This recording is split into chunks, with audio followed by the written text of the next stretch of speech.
여러분 안녕하세요. 개그맨 조원석입니다. 2024년 4월 18일 목요일입니다. 오늘은 지난 2018년 12월 31일 월요일에 제가 썼던 일기를 여러분께 읽어드리도록 하겠습니다. 2018년 12월 31일 월요일, 어제 일기를 쓰고 감기약을 먹고 11시쯤 잠자리에 들었다. 오늘부터 일주일간 특별 새벽 기도가 시작되기 때문에 평소보다 10분 먼저 4시 50분에 일어났다. 특별 새벽 기도는 10분 먼저 시작이 되기 때문이다. 감기가 더 심해진 건지 약이 독해서 약에 취한 건지 모르겠지만 힘들었다. 새벽 기도를 다녀와서 낮 1시가 넘어까지 잤는데 지금까지도 정신이 나지 않는다. 생각 같아서는 오늘 간단하게 일기를 마치고 싶지만 오늘은 특별 새벽 기도의 첫날이고 너무 좋은 말씀을 주셔서 다 정리해 두고 싶다. 그리고 지금부터 정신을 바짝 차려야 송구영신 예배를 제대로 드릴 수 있을 것 같다. 지금도 멍하고 졸립다. 일기를 다 쓰고 나면 준비를 하고 나가 신사동에서 중국 아이돌 연습생들의 수업을 마치고 돌아와 송구영신 예배를 드리러 갈 생각이다. 정신이 바짝 들었으면 좋겠다. 오늘 특별 새벽 기도 시간에는 정말 많은 분들이 오셨다. 평소와는 사뭇 다른 분위기... 지금도 머리가 멍하고 졸리고 집중이 잘 되지 않는다. 빨리 오늘의 말씀만 정리해야겠다. 오늘 조건의 목사님께서 주신 하나님의 말씀은 2019년 특별 새벽 기도의 약속의 땅에 도전하라. 첫 번째 시간, 두려움에 도전하라이다. 여호수아 1장 1절부터 9절 말씀까지이다. 이거 큰일이다. 새벽 말씀을 드릴 때 머리가 멍해서 받아 적지 못한 부분이 많아서 유튜브를 참고하려 들어가니 아직 오늘 새벽 말씀이 업데이트 되지 않았다. 그냥 기억나는 만큼만 기록해야겠다. 인도의 한 우화를 보면 어떤 겁이 많은 쥐가 살고 있었다고 한다. 너무 겁이 많은 쥐를 불쌍히 여긴 신이 그 쥐를 고양이로 만들어 주었다. 그랬더니 이제는 개를 무서워하는 것이다. 그래서 고양이를 개로 만들어줬더니 이번에는 호랑이를 무서워하는 것이다. 그래서 호랑이를 만들어줬더니 이번에는 포수를 무서워했다. 이를 지켜본 신이 너는 다시 쥐가 되어라 하고 다시 쥐로 돌려놓았다. 무엇을 만들어주어도 쥐의 마음을 가지고 있으니 나도 어쩔 방법이 없다는 것이 신의 말이었다. 전문가들은 인간에게는 약 200가지의 두려움이 있다고 한다. 죽음, 질병, 실패, 결혼, 실직, 해산, 그렇다면 과연 두려움을 이기는 방법은 무엇일까? 6절, 7절, 9절 말씀에 반복적으로 강하고 담대하라 하는 말씀이 나온다. 강하고 담대하라는 말은 이미 강한 사람에게는 할 필요가 없는 말이다. 그렇다면 모세가 죽은 후 새 지도자가 된 여호수아는 강하지 못하고 두려움에 떨고 있었다는 말이 된다. 과거의 광야에서 오합지졸의 모습을 보여준 백성들을 끌고 갈 수 있을까 하는 과거의 두려움과 그 백성들을 데리고 요단강을 건너야 하는 현재의 두려움과 요단강을 건너 헷 족속과 벌일 싸움으로 인한 미래의 두려움을 가지고 있다. 목사님께서 군 생활을 하시던 때 그때는 지금과 달리 기압이 있었다고 한다. 잘못으로 인해 빠따를 맞는 기압을 받는데 그만한 병사가 죽는 사고가 생겼다고 한다. 그런데 놀라운 것은 맞던 사람이 죽은 것이 아니라 맞을 차례를 기다리던 사람이 죽었다는 것이다. 심리학자들은 두려움을 이렇게 정의한다고 한다. 합리적 추리에서 오는 공포. 그렇다면 불안의 반대말은 무엇일까? 불안의 반대말은 믿음이다. 이성적 판단을 뛰어넘게 하는 것은 바로 믿음이다. 두려움을 이기는 방법은 다음과 같다. 첫 번째, 하나님의 약속을 믿는 믿음으로 이기는 방법. 3절 말씀에 모두 내가 너희에게 주었노니 이렇게 나와 있듯 이미 주셨다. 그런데 믿지 못하는 것이다. 목사님께서 신학생 시절 설교의 실제라는 과목이 있었다고 한다. 15분씩 함께 공부하는 신학생들에게 말씀을 전해서 점수를 주는 실습 시간이었는데 그때 조건의 목사님께 주어진 말씀이 바로 오늘의 말씀이었다고 한다.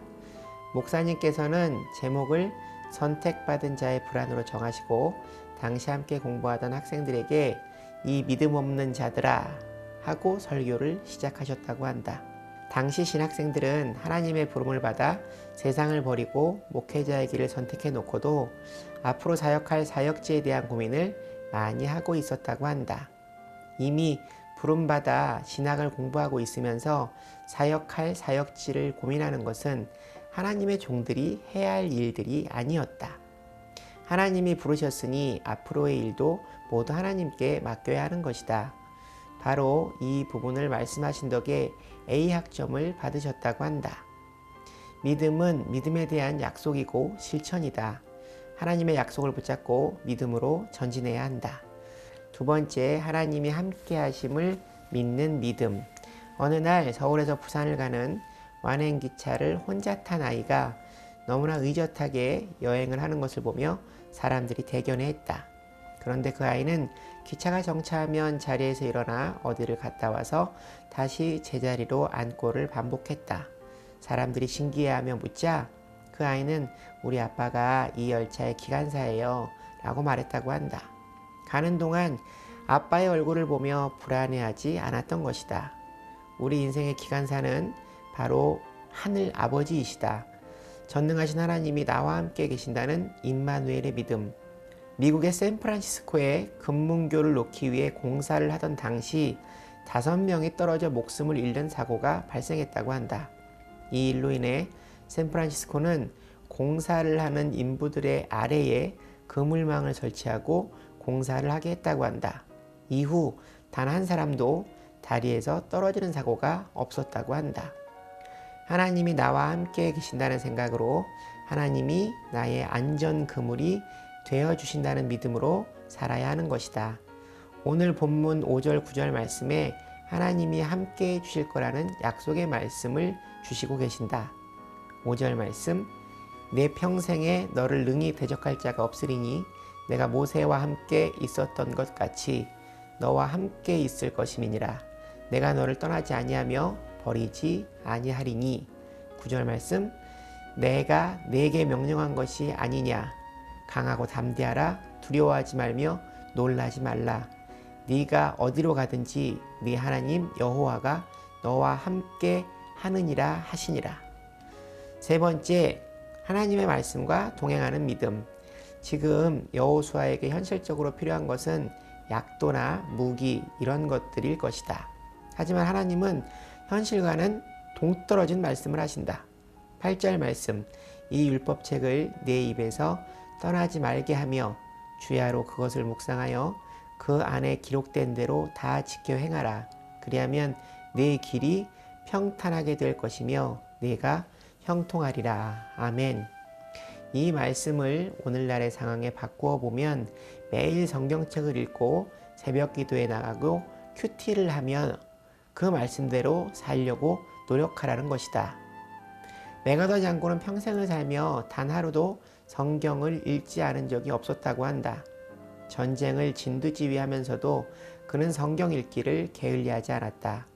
전쟁에 이기려면 지휘관의 말을 잘 들어야 하고 운동에 이기려면 감독의 말을 잘 들어야 하며 인생의 걱정은 하나님의 말을 잘 들으면 된다.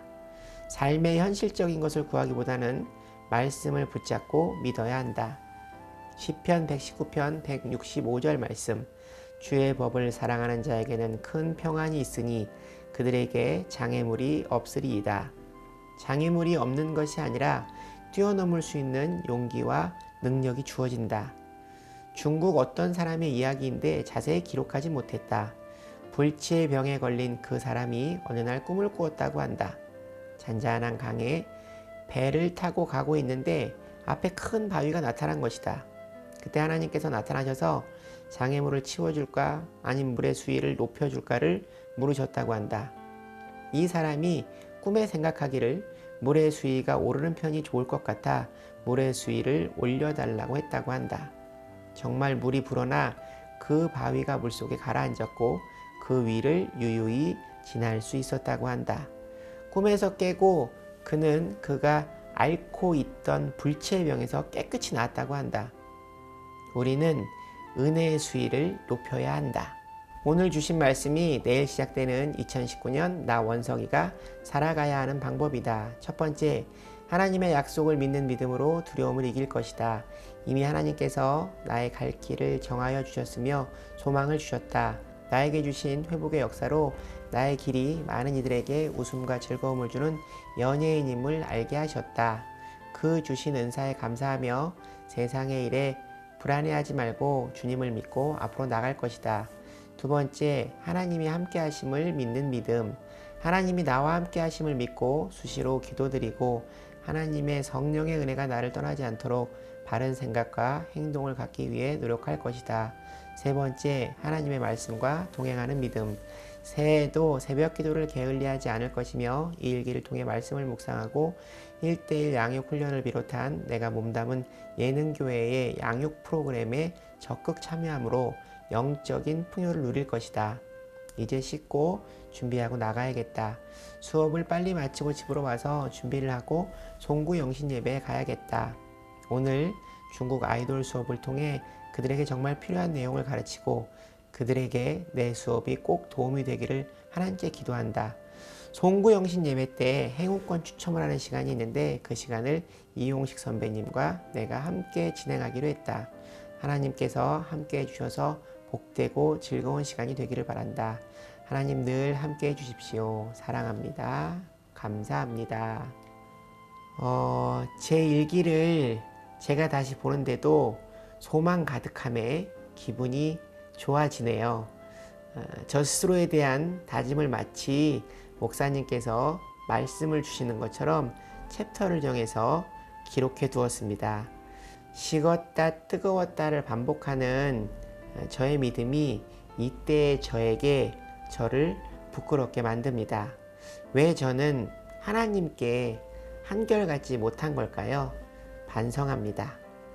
오늘 일기는 여기까지입니다. 여러분, 오늘 하루도 주님과 함께 동행하는 행복한 하루 되시기 바랍니다. 슈브. 여러분, 주님께 돌아오세요.